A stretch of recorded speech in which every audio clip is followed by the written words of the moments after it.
تو آج ہم ڈاکٹر اسرار احمد، جو 1932 سے 2010 تک حیات رہے، ان کی زندگی اور ان کے کام کا ایک گہرائی میں جائزہ لے رہے ہیں۔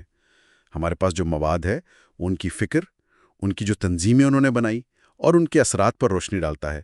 کوشش یہی ہوگی کہ ان کے کام کے جو اہم پہلو ہیں ان کو سمجھا جائے۔ جی، ڈاکٹر اسرار احمد کا نام جب آتا ہے تو سب سے پہلے ذہن میں، میرا مطلب ہے، قرآن کی خدمت کا خیال آتا ہے اور اس کی تعلیمات کو عام کرنے کا۔ ان کا سب سے جو نمایاں کام ہے وہ قرآن کی تفسیر بیان القرآن ہے۔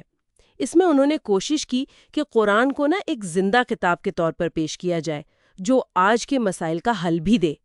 وہ چاہتے تھے کہ مسلمان قرآن کو صرف آپ کہہ لیں تلاوت تک نہ رکھیں بلکہ اسے اپنی زندگی کا محور بنائیں۔ یہ بات تو بہت اہم ہے کہ قرآن کو عملی زندگی سے جوڑا جائے، لیکن کیا ان کا کام صرف علمی نوعیت کا تھا یا انہوں نے اپنے نظریات کو عملی شکل دینے کی بھی کوشش کی؟ نہیں، دیکھیں، وہ صرف علمی شخصیت نہیں تھے، انہوں نے ایک بہت واضح اسلامی انقلابی فکر پیش کی۔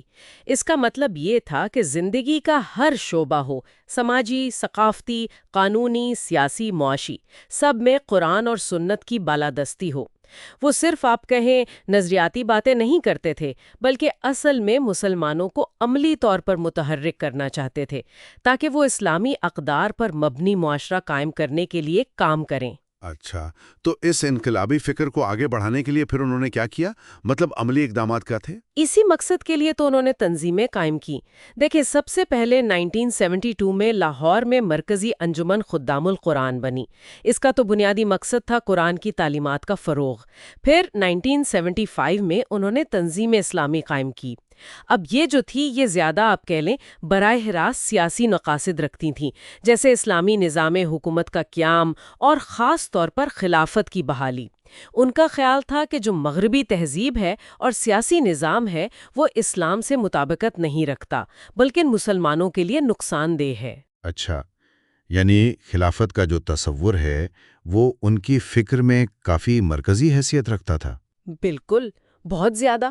اسی لیے تو 1991 میں انہوں نے ایک الگ سے تحریک خلافت پاکستان کی بنیاد رکھی جو خاص طور پر خلافت کے نظام کو دوبارہ قائم کرنے کے لیے وقف تھی۔ تو یہ جو تنظیم سازی تھی یہ ان کے نظریے کا عملی اظہار تھا۔ ٹھیک، تنظیم سازی تو ہو گئی، اس کے علاوہ کیا انہوں نے اپنے خیالات پھیلانے کے لیے لکھنے کا کام بھی کیا، کتابیں وغیرہ؟ ہاں، یقیناً۔ انہوں نے تقریباً 60 کے قریب کتابیں لکھی، زیادہ تر اردو میں ہی ہیں۔ ان میں اسلام کے مختلف پہلو، قرآن کی تفہیم، پاکستان کی نظریاتی اساس، ان سب پر بات کی ہے۔ ان تحریروں کا مقصد بھی وہی تھا کہ لوگوں میں اسلامی تعلیمات کی گہری سمجھ پیدا ہو اور وہ پھر عملی زندگی میں تبدیلی لانے پر تیار ہوں۔ ان کی کئی کتابوں کا انگریزی اور دوسری زبانوں میں ترجمہ بھی ہوا ہے، جس سے ان کے خیالات کا دائرہ اور بڑھا۔ ان کی فکر کا ایک اور پہلو ہے جو اکثر سننے میں آتا ہے، وہ مغربی نظاموں پر ان کی تنقید ہے۔ اس بارے میں کچھ بتائیں۔ جی، یہ ان کے نظریات کا ایک بہت اہم حصہ ہے۔ وہ مغربی سیاسی نظام، خاص طور پر جمہوریت اور معاشی نظام یعنی سرمایہ داری جو ہے، اسے اسلامی اصولوں کے آپ کہیں منافی سمجھتے تھے۔ ان کا ماننا تھا کہ مغربی جمہوریت میں جو عوام کی حاکمیت کا تصور ہے وہ اسلام کے تصور حاکمیت الہی سے ٹکراتا ہے۔